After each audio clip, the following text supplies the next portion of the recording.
The twin suns of Kepler 442b rose slowly over the red mountains, painting the sky in shades of orange and purple. Governor Alice Morrison stood at the large window of the colony's command center, holding her morning coffee. She loved this time of day when everything was quiet and peaceful. The colony was just waking up, and she could see lights turning on in the residential districts below. 300,000 people lived here now. They had come from Earth 18 years ago, sleeping in cryopods during the long journey through space. Some were miners who worked in the rich mineral deposits of the mountains.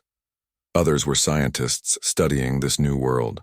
Many were families with children who wanted a fresh start far from Earth's crowded cities. Alice smiled as she watched a group of children walking to school, their colorful backpacks bouncing as they ran and played.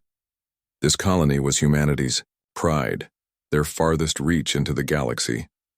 It showed that humans could live anywhere, adapt to any world, and build something beautiful.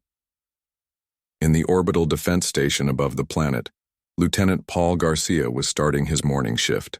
He sat at his console checking the sensors that watched the space around the colony. It was usually a boring job. Nothing ever happened out here.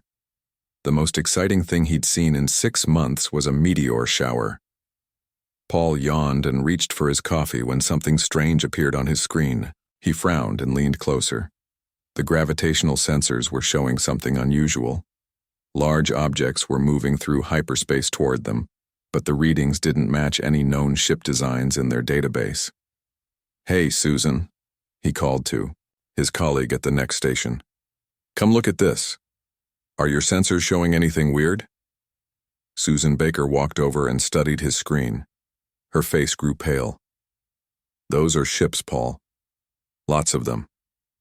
But I've never seen energy signatures like that before." Paul's hands moved quickly over his console, trying to get more information. The objects were getting closer, and they were massive. Much larger than any human vessel. He opened a communication channel to the governor. "Governor Morrison, we have incoming vessels," Paul said, trying to keep his voice calm. "Unknown configuration. At least 50 ships, possibly more. They're not responding to our communication attempts." Alice felt her coffee cup slip from her hand. It shattered on the floor, but she didn't notice. She ran to the command center's main control room where her staff was already gathering. "Show me," she ordered. The main screen lit up with sensor data. The unknown ships were dropping out of hyperspace in perfect formation. They were black, sleek vessels that seemed to absorb light rather than reflect it. Each one was the size of a small city. "Try all communication frequencies," Alice commanded. "Send peaceful greetings in every language we know. Tell them we're a civilian colony." Her communication officer, Danny Williams, worked frantically at his station. "No response, Governor. They're not talking to us." The black ships moved closer, surrounding the planet in a precise pattern. Alice felt fear growing in her chest, but she pushed it down. She had to stay calm for her people. "Sound the general alert," she said. "Get everyone to the emergency shelters. Launch our patrol ships, but tell them to keep their weapons powered down. We don't want to appear hostile." The colony's alert sirens began to wail. In the streets below, people stopped what they were doing and looked up in confusion. Parents grabbed their children and ran toward the nearest shelters.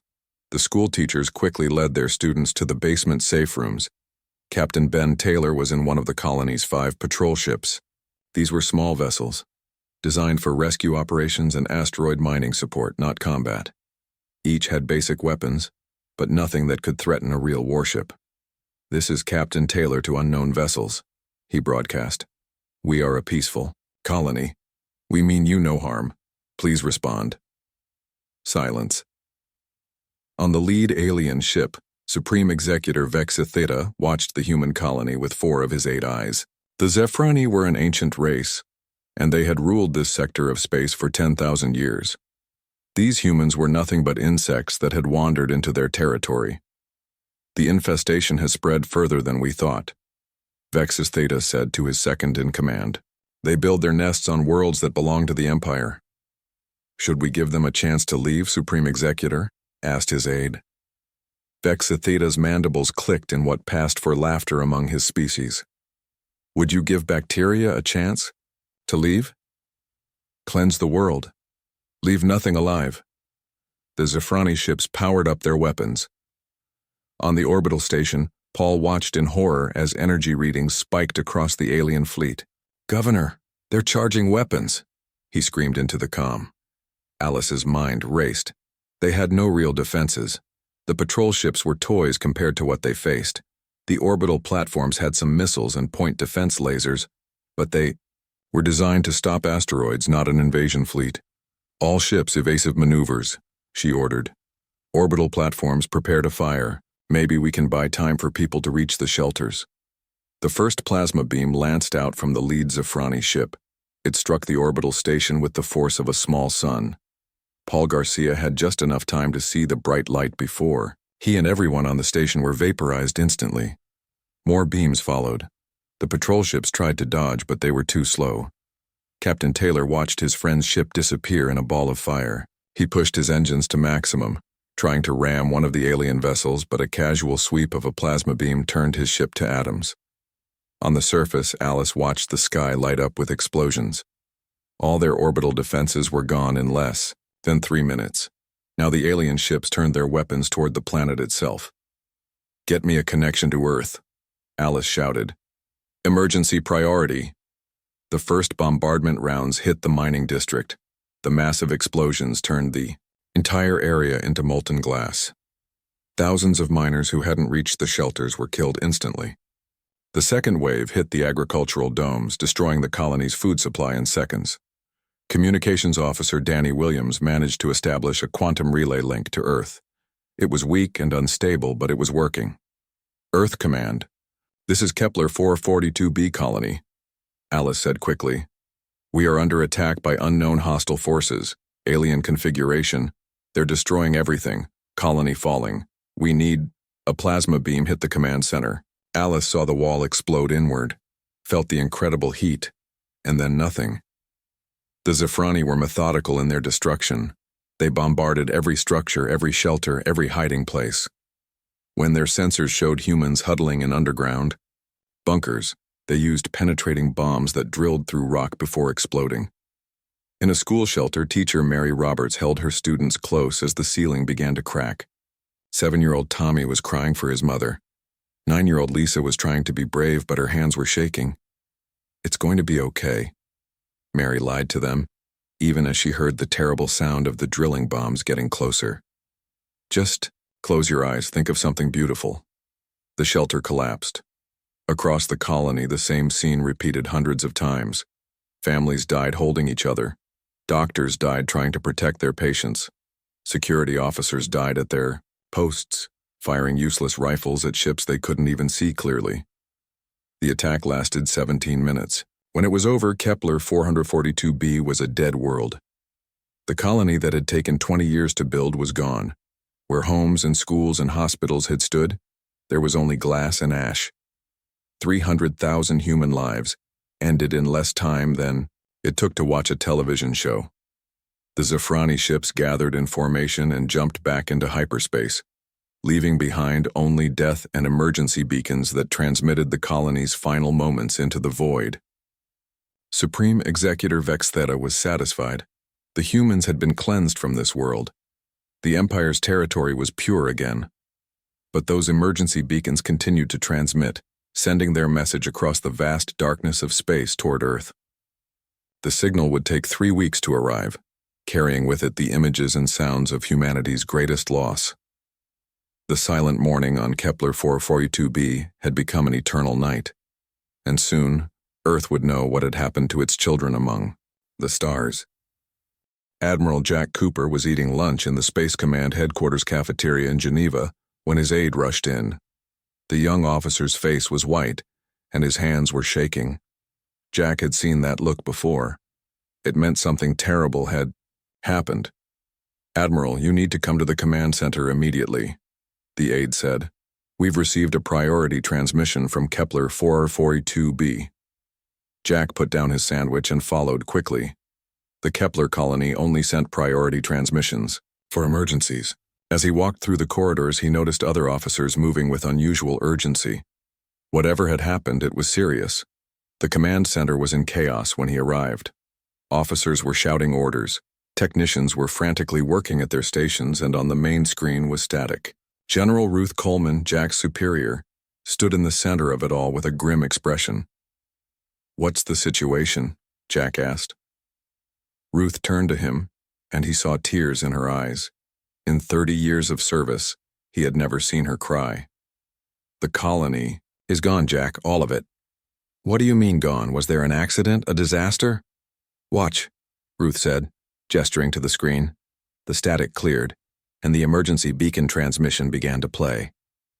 Jack watched Governor Alice Morrison's final message, saw the orbital station explode, witnessed the plasma beams turning the colony to glass. He heard the screams, the crying children, the desperate attempts to fight back. When it ended, the room was completely silent. "How many?" Jack asked, though he already knew the answer. 300,000, Ruth whispered. Men, women, children, all dead. Jack's hands clenched into fists. Those weren't just numbers. His niece Emma had been on that colony with her husband and 2 young daughters. They had sent him a video message just last month showing him their new house, the girls playing in the garden. Now they were ash. "Who did this?" he asked, his voice dangerously quiet. "Unknown alien species. The computers are analyzing the ship. Configurations now, but we've never seen anything like them before." Within an hour, President Lisa Washington called an emergency meeting of the United Earth Council. Representatives from every nation on Earth connected through secure channels. The president played the transmission for them all, and she watched. Their faces changed from disbelief to horror to rage. 300,000 of our people, President Washington said when the video ended. Our families, our children, murdered without warning, without provocation. They were scientists and miners, teachers and doctors. They went to the stars with hope and dreams. They were killed like insects. The Chinese representative, Minister Zhang Wei, spoke first. "What are our military options?" "Currently limited," admitted General Coleman. "Our fleet consists of 200 combat vessels, mostly light cruisers and frigates. We have perhaps 1,000 civilian ships that could be converted for military use." "That's not enough," said the European Union representative, Chancellor Erich Muller. "Those alien ships were massive. Our entire fleet wouldn't last an hour against them." President Washington stood up. "Then we need to talk about the Prometheus Protocol." The room fell silent. The Prometheus Protocol was a legend, a rumor, something that might or might not exist. According to whispers, Earth had been secretly preparing for an alien threat for generations, but no one knew the details. "It's real?"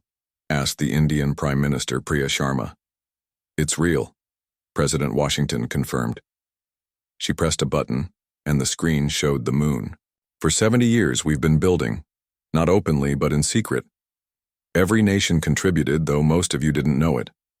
Those infrastructure taxes, those mining operations, those classified budgets, they all went to one purpose: ensuring humanity could never be exterminated." The image zoomed in, showing hidden doors opening on the lunar surface. Massive shipyards extended deep beneath the moon's crust. The camera moved inside, and the council members gasped. Ships filled the caverns, row after row, level after level.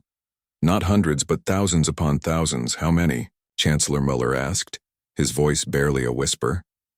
Admiral Cooper stepped forward. "Current count is 700,000 combat vessels. Fully automated construction has been ongoing. We can have another 100,000 ready in 6 months." 700,000? Minister Zhang almost shouted. "How is that possible?" Dr. Helen Martinez, chief architect of the fleet, joined the meeting via hologram. "Automation, Admiral. We mined asteroids using self-replicating robots. We converted entire moons into factories. Every ship is built by machines that build more machines. Human hands never needed to touch them until activation." "What kind of weapons do they have?" asked Prime Minister Sharma. Dr. Martinez smiled, but it wasn't a pleasant smile.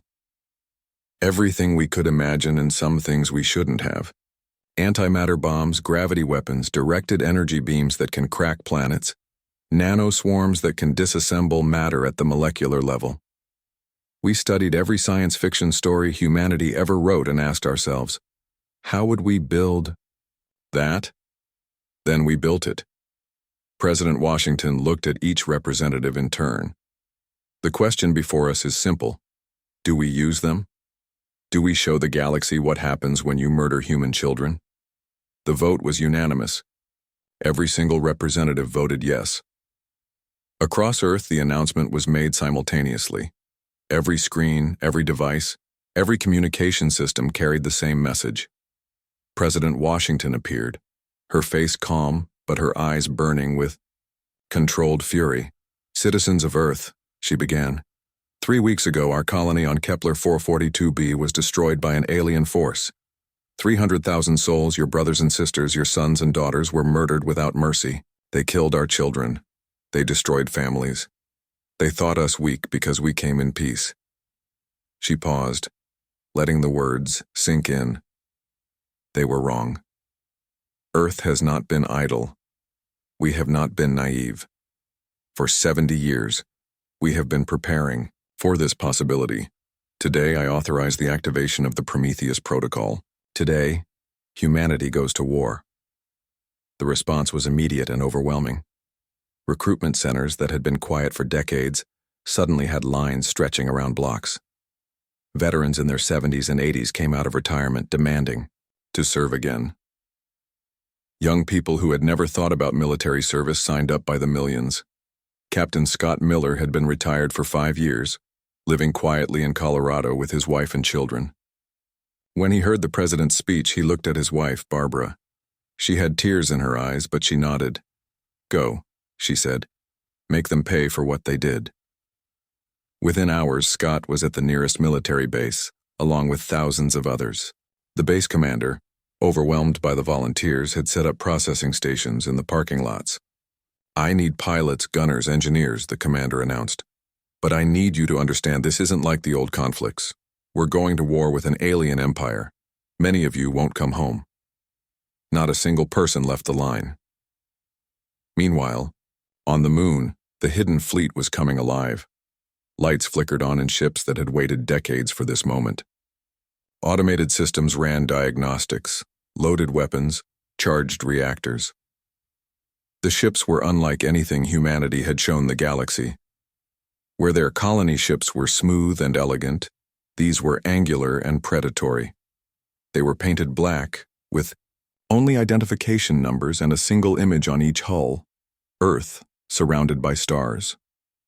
Admiral Cooper stood in the Luna Command Center, watching the activation process. Each ship appeared on his display as it came online. The numbers climbed. 10,000, 50,000, 100,000, 200,000. They kept climbing. Sir, his aide reported. We have a problem. We have more volunteers than ships. Then we accelerate production, Cooper replied, and we tell the volunteers to wait. Their time will come.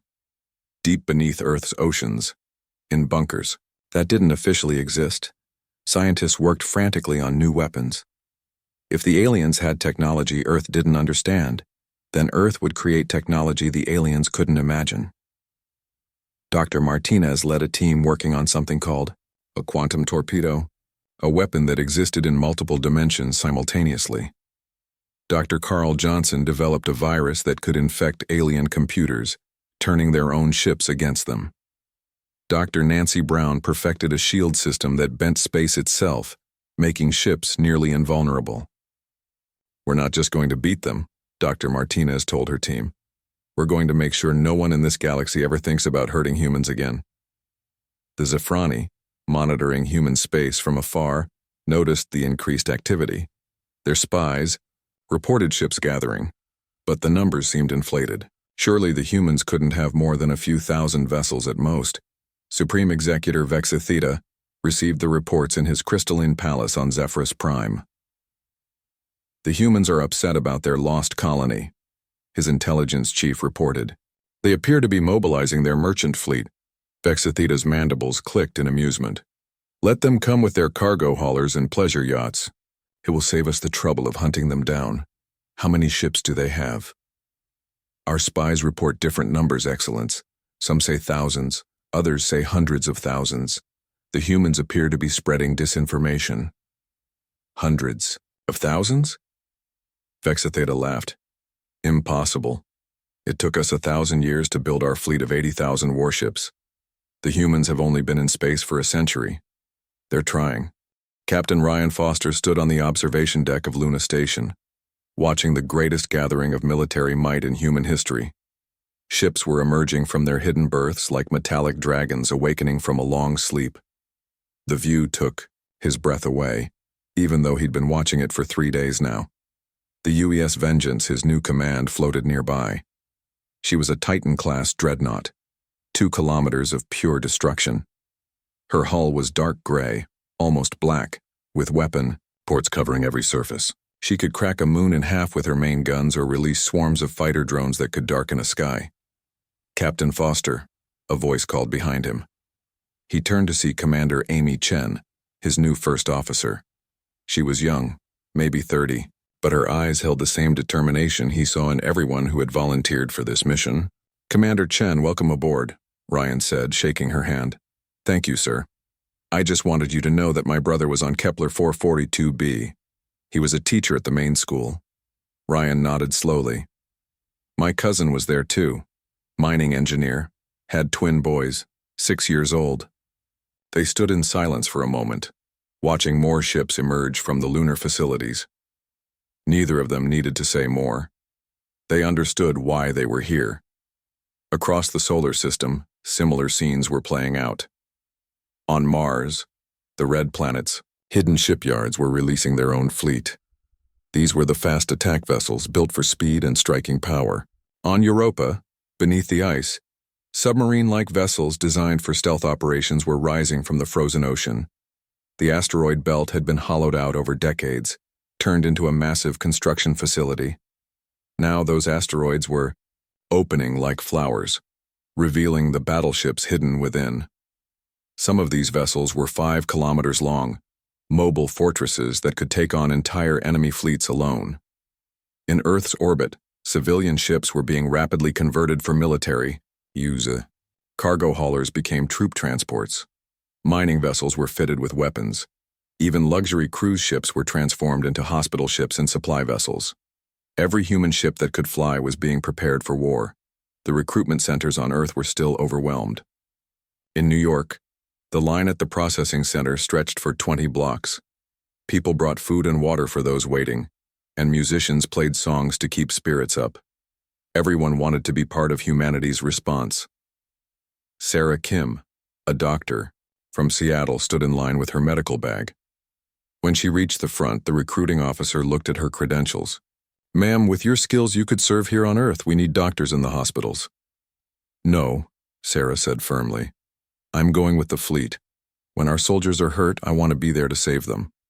Those aliens didn't spare our doctors. On Kepler, I won't hide while others fight. The officer nodded and stamped her papers. Report to Shuttle Bay 7. Next. The preparation wasn't just about ships and soldiers.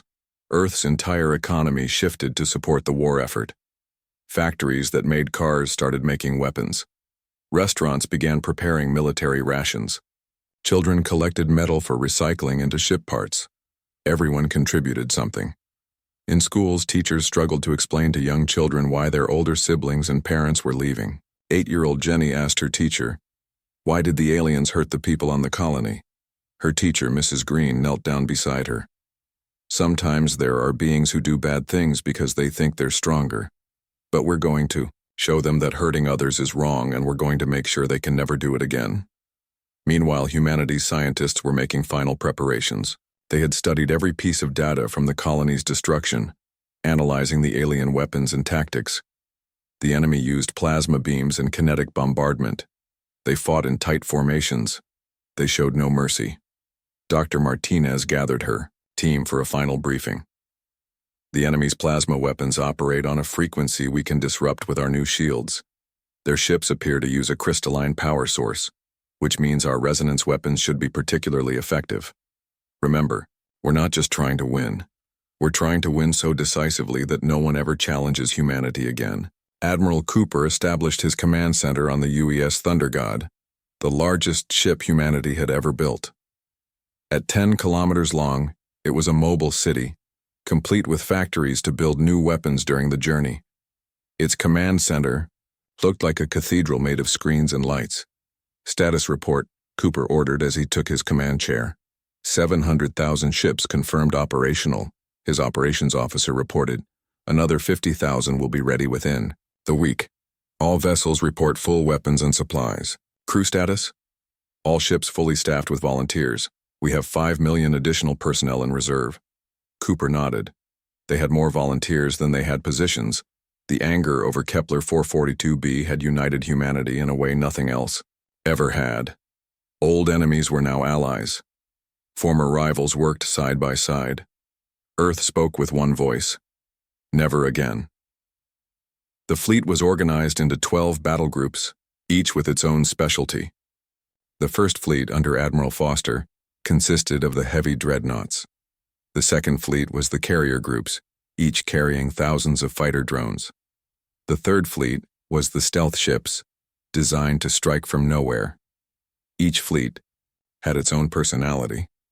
The fourth fleet, made up mostly of converted mining ships, called themselves the Rock Breakers. The fifth fleet, crewed largely by former merchants, dubbed themselves the Traders of Death. The sixth fleet, full of scientists and engineers, preferred the name Problem Solvers. As the fleet prepared to depart, families gathered to say goodbye. At the Cairo spaceport, Mohammed Hassan hugged his wife and children one last time. He was shipping out on the UES Desert Storm, a battlecruiser in the 7th Fleet. "Baba, when will you come home?" his daughter asked. "When the stars are safe for you to visit," he replied, kissing her forehead. "When no one will ever hurt human children again." Similar scenes repeated across the planet. In Tokyo, families visited shrines to pray for their loved ones. In London, crowds gathered to sing old war songs. In Rio, there was dancing in the streets, not in celebration but in defiance, showing the galaxy that humanity's spirit couldn't be broken. The aliens were still monitoring human space, but they couldn't see the full truth. Their long-range sensors picked up increased activity, but the scale seemed impossible. Their spy satellites near Earth were mysteriously failing, destroyed by human weapons that were impossible to detect. Supreme Executor Vexa Theta received another report from his intelligence service. "Excellence, the humans continue their mobilization. Our best estimates suggest they might have gathered 10,000 vessels." 10,000? Vex Theta considered this. More than expected, but still manageable. Our 80,000 warships could destroy 10,000 human vessels without significant losses. Continue monitoring. If only he could have seen what was really happening.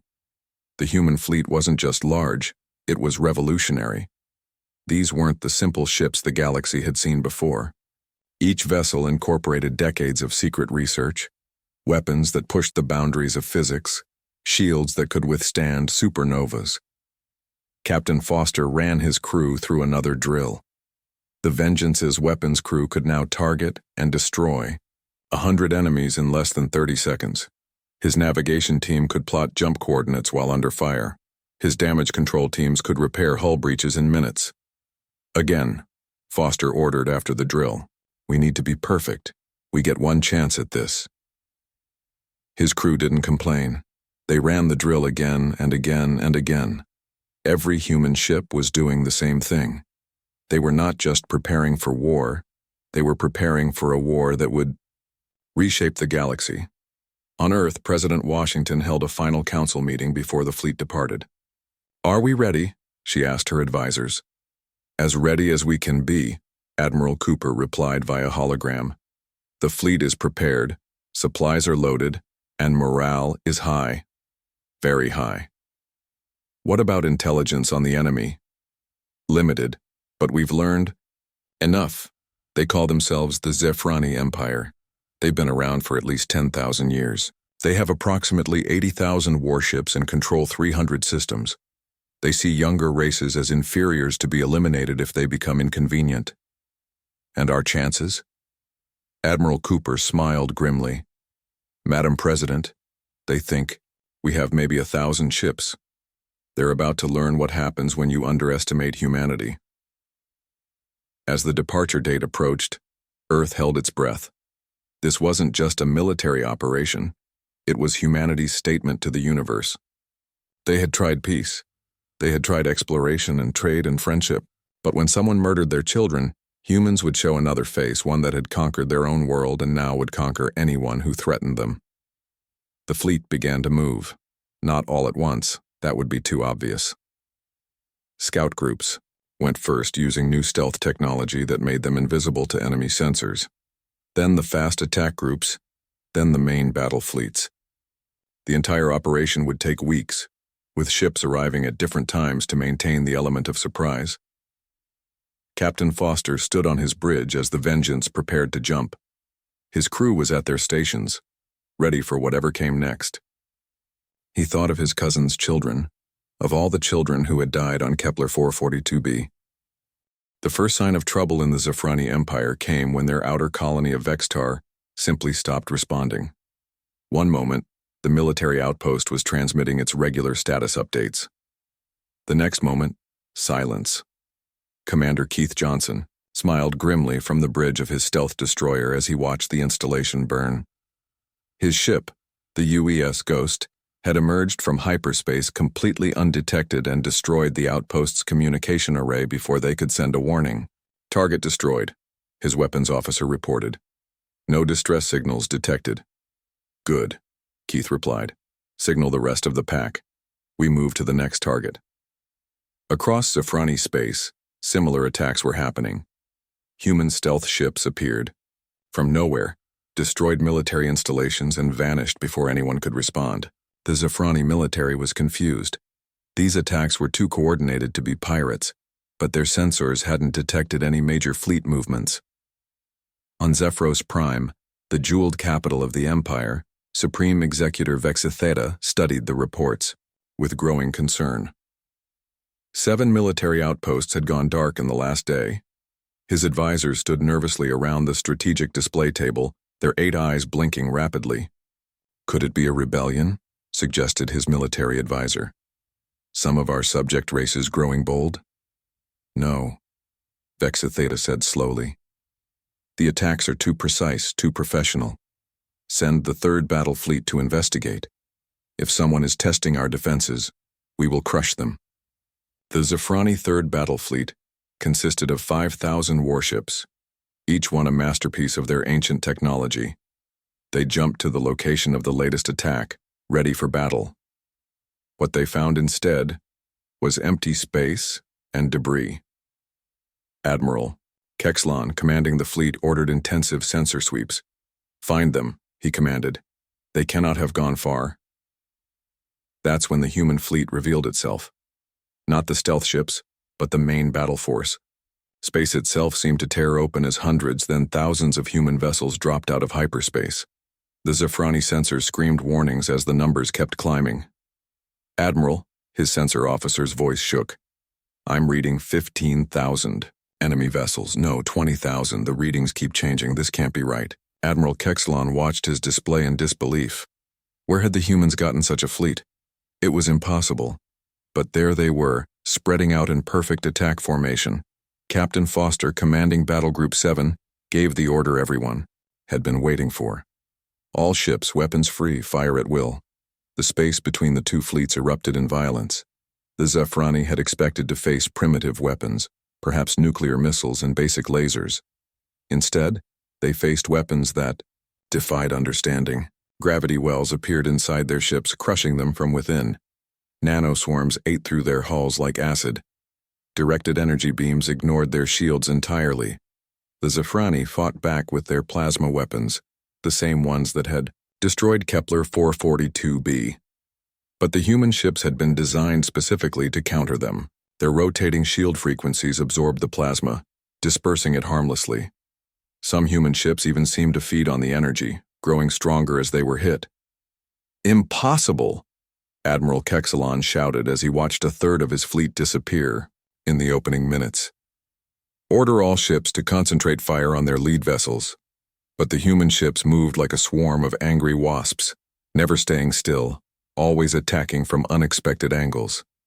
The carrier vessels released clouds of fighter drones, each one equipped with antimatter warheads. The drones were too small for the Zafrani point defenses to track effectively, and they crashed into the larger ships like explosive rain. On the UES Vengeance, Ryan Foster watched the tactical display with grim satisfaction. "Focus fire on their command ship," he ordered. "Let's cut off the head of the snake." The Vengeance's main gun swiveled toward Admiral Kexalon's flagship. These weren't ordinary weapons. They fired shells that phased through normal space, reappearing inside the target before exploding. The Zafrani flagship's shields were useless against them. Admiral Kexalon had just enough time to send a final message to Zephyros Prime, the cow. "Humans, there are too many. We cannot—" Then his ship exploded in a ball of antimatter fire. The rest of the Zafrani Third Fleet tried to retreat, but the humans had planned for that. Interdiction fields prevented them from entering hyperspace. Those who tried to run at sublight speeds were hunted down by the faster human vessels. Within 6 hours, 5,000 Zafrani warships had been reduced to floating debris. Human losses: 47 ships damaged, 12 destroyed. The news of the Third Fleet's destruction reached Zephyros Prime like a thunderbolt. Supreme Executor Vexitheta couldn't believe it. His Third Fleet had been one of the most powerful forces in the galaxy, and it had been swatted aside like an insect. "How many human ships?" he demanded. "The survivors report at least 20,000, Excellence, but the numbers are confused. Some say 30,000. Vextheta's tactical mind raced. Even if the humans had 30,000 ships, he still had 75,000 remaining. The numbers were on his side. But something about this felt wrong. The humans had hidden this fleet completely. What else were they hiding? "Recall all fleets to defend the home systems," he ordered. "We make our stand here." But the humans weren't going to give him time to prepare. The second wave of the human fleet had arrived, and this time, they brought the heavy dreadnoughts. Admiral Cooper himself led this force. 100,000 ships strong. They struck at the Zafrani industrial worlds first. These planets produced the weapons and ships that kept the Empire strong. The humans didn't target civilians initially. They gave each world a chance to surrender. Most laughed at the offer. They stopped laughing when the orbital bombardments began. The UES Thunder God, Admiral Cooper's flagship, demonstrated a new weapon over the industrial world of Kextar. It was called a temporal bomb. When it detonated in the planet's main factory, district time accelerated in that area. The factories aged 1,000,000 years in seconds, crumbling to dust. The ground itself turned to sand. Nothing was left but ancient ruins. "Broadcast to all Zafrani worlds," Cooper ordered. "Surrender unconditionally or face the consequences. You have 1 hour to decide." Some worlds surrendered immediately, terrified by what they had witnessed. Others, loyal to the Empire, refused. The humans were methodical in their response. Military assets were destroyed first, then infrastructure. They left the civilians alive, but with nothing, their cities in ruins, their defenses gone. The Zafrani had never faced an enemy like this. For 10,000 years they had been the ones who destroyed others.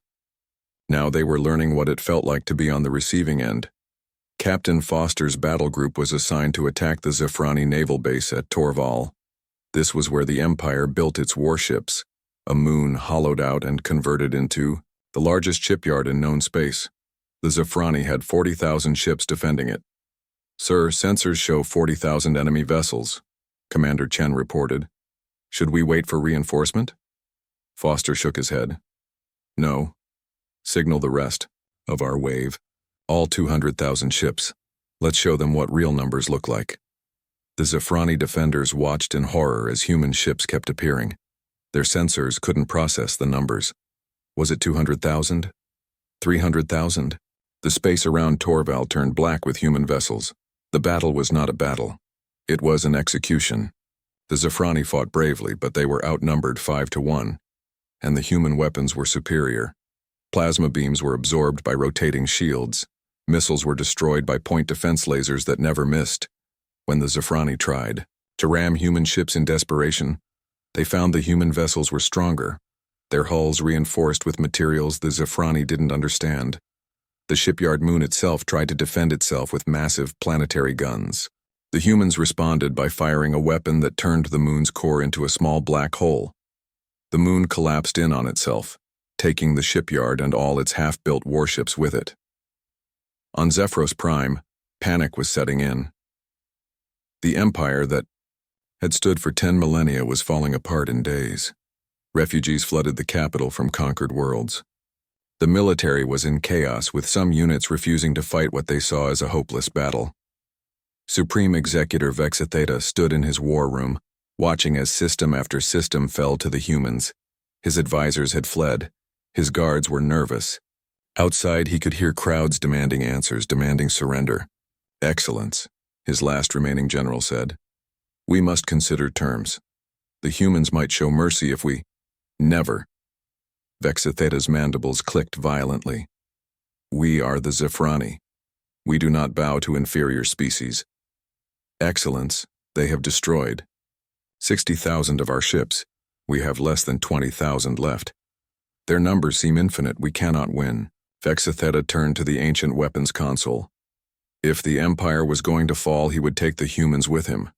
The Zephrani had weapons they hadn't used in 5,000 years, planet crackers that could destroy entire solar systems. "If we cannot have the galaxy," he said, reaching for the activation codes, "then no one will." But the humans had anticipated this. Stealth teams had infiltrated Zephyros Prime days ago. As Vexitheta entered the codes, human special forces burst into the war room. They moved faster than the Zephrani could react. Supreme Executor Vexitheta knelt on the polished floor of what had once been his throne room. His elaborate robes were torn, his ceremonial armor removed. Around him stood human marines in full combat gear, their weapons trained on him. The mighty ruler of the Zephrani Empire had been reduced to this, kneeling before the species he had dismissed as insects. Admiral Jack Cooper entered the room, his footsteps echoing in the vast chamber. He was followed by Captain Ryan Foster and a group of other officers. Cooper's face showed no joy, no satisfaction, just a grim determination. He stopped in front of the kneeling alien and looked down at him. "Do you know why you're still alive?" Cooper asked. Vexitheta's 4 pairs of eyes blinked slowly. His translator converted his clicking speech into words. "To humiliate me before my people?" "No," Cooper said. "You're alive because we want you to watch. We want you to see what happens to your empire. We want you to understand the price of murdering innocents." Cooper activated a holographic display. It showed Zephrani worlds across the galaxy. Their military bases were in ruins. Their fleets were destroyed. Their shipyards were gone. But the cities remained, the civilians were alive.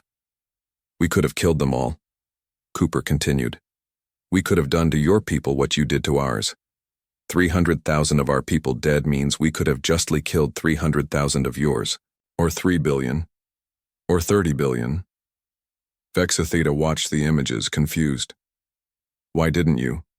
"Because we're not you," Foster spoke up, stepping forward.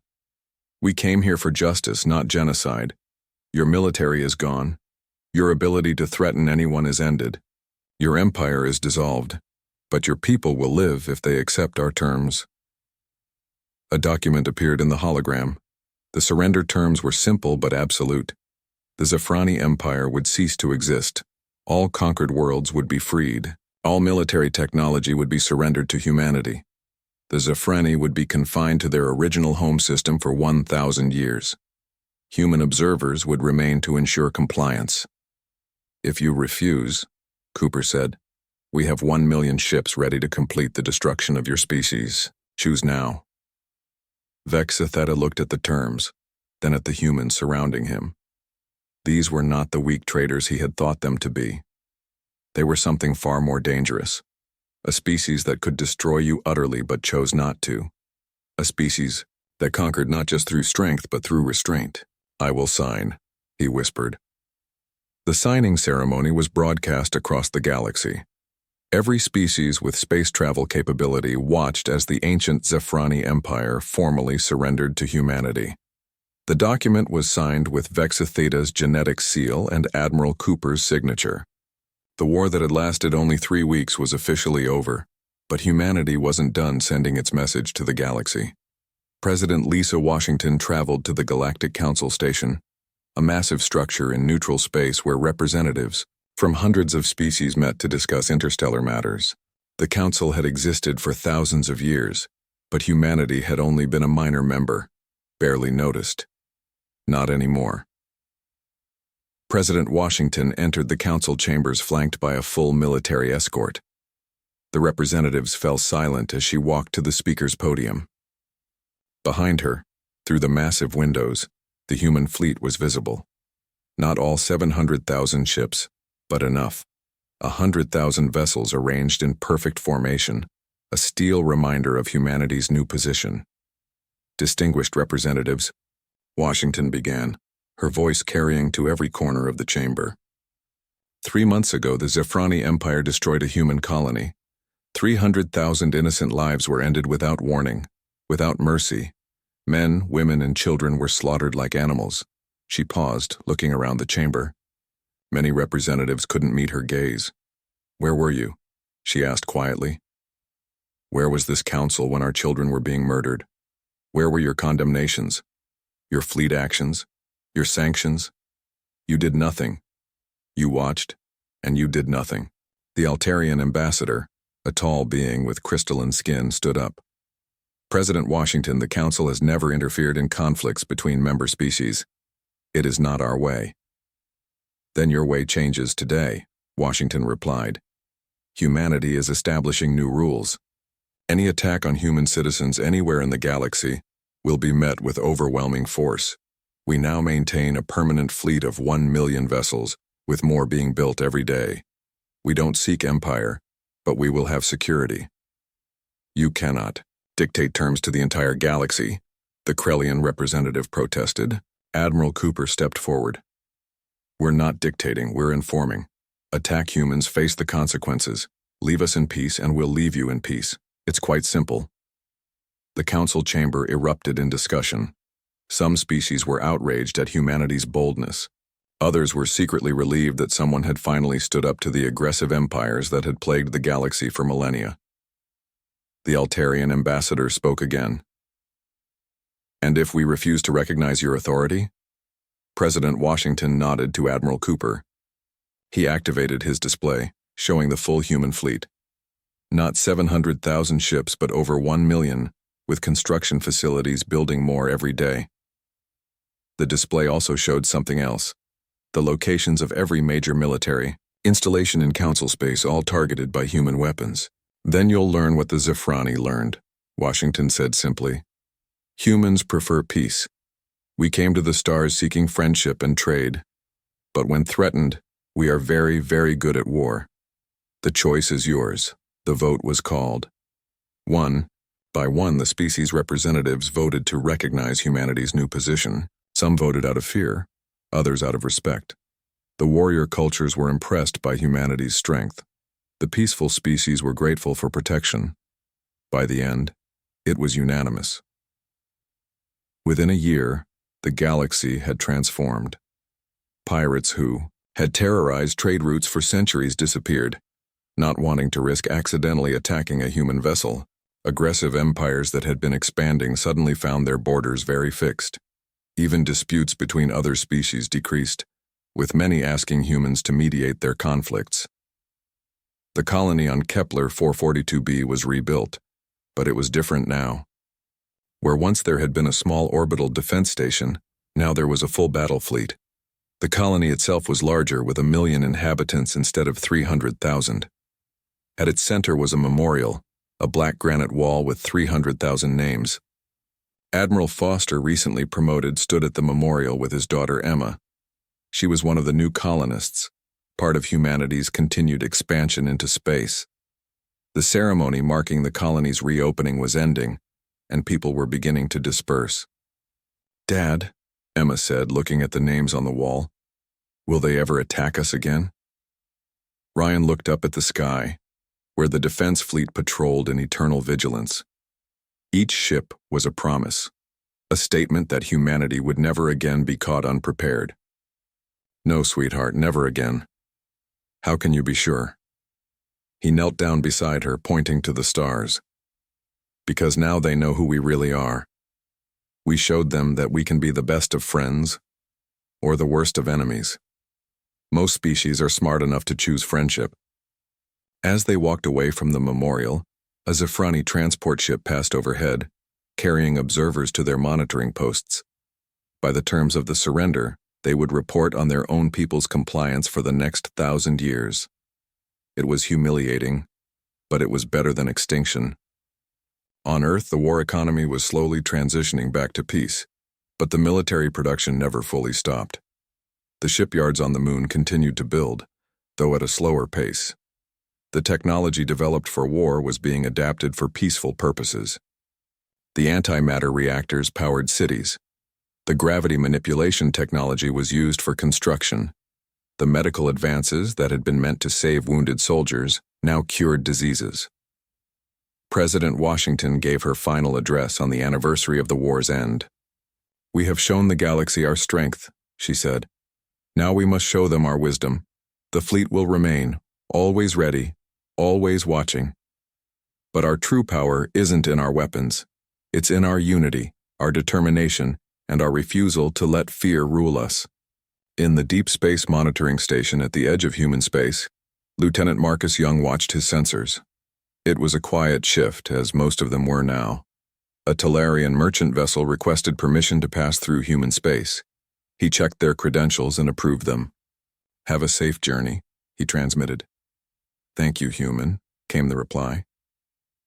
There was respect in the alien's voice, perhaps a little fear too. That was fine.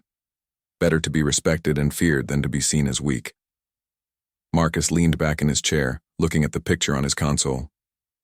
It was his nephew, one of the children who had died on Kepler 442b. Little Timothy, just 4 years old, smiling in a playground that no longer existed. "We remember," Marcus whispered. "We always remember." The galaxy had learned its lesson. The humans had come in peace, seeking only to explore and build.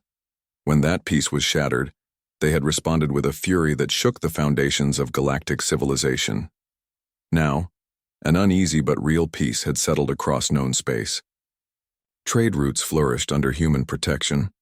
New colonies were established without fear of attack. Scientific cooperation between species